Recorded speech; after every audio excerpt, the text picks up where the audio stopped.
Hello everyone, welcome back. My name is Isa Hanif and today we are going to be talking about cell structure. These are pictures of plant cells and animal cells. You can probably tell that the green one is a plant cell, but have you ever wondered why plants are green? Well, plants are green because of something called chloroplast, which can be found inside of the cell, and the chloroplast's natural color is green. So therefore the plant looks green on the outside. So if your cells contain chloroplast, then you would be green. As you can see, the animal cell, there is no chloroplast because animals are not really green.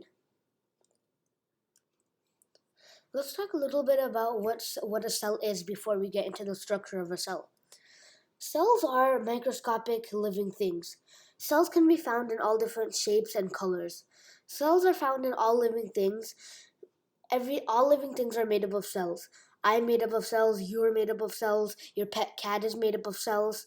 Since cells are so tiny, they can only be seen with a microscope. Now, one word you're going to hear me say a lot is the word organelle. It just means one piece of the cell, like one structure inside of a cell. Now, the first organelle that we're going to be talking about is the cell membrane. The cell membrane is like a gate. It controls what goes in or out of the cell. It's also the border, as you can see it's also the border of the cell. In the diagram, the outer line is the cell membrane, and then in the real picture, you can see the line going through it. That's actually, it has the measurement of it. It's 100 nanometers. Nanometers are very extremely tiny. The next part that we're going to be talking about is the cytoplasm. The cytoplasm is the gooey stuff that surrounds all of the organelles. It's like the air that we live in. It surrounds everything and is everywhere. The nucleus is a big round organelle. The nucleus is like the captain of a ship. It is the brain of the cell. It tells all the organelles what to do. Now that's not all the nucleus does. The nucleus also contains something called chromosomes. Chromosomes come in the shape of an X and in the shape of a Y. If you are a boy, then you will get X chromosomes. If you are a girl, then you will have Y chromosomes. If you are a human, then you should have a total of 46 chromosomes in your body. But why are chromosomes important? Chromosomes are important because they contain something called DNA. DNA stands for deoxyribonucleic acid. DNA are genetic instructions for your growth, reproduction, health, and more. Now we're going to be talking about ribosomes. Ribosomes are found on your endoplasmic reticulum. I'm going to be talking about what that is in a minute. So ribosomes are your cell's protein-making machines. They make protein by putting together amino acid and enzymes. Amino acid are mainly made up of carbon, hydrogen, oxygen, and nitrogen. Enzymes are special protein that speed up chemical reactions. But there's also something called speed up the chemical reactions. But there's also something called messenger ribonucleic acid. It's also known as the mRNA. So the mRNA tells the ribosomes which enzymes to put with which amino acid.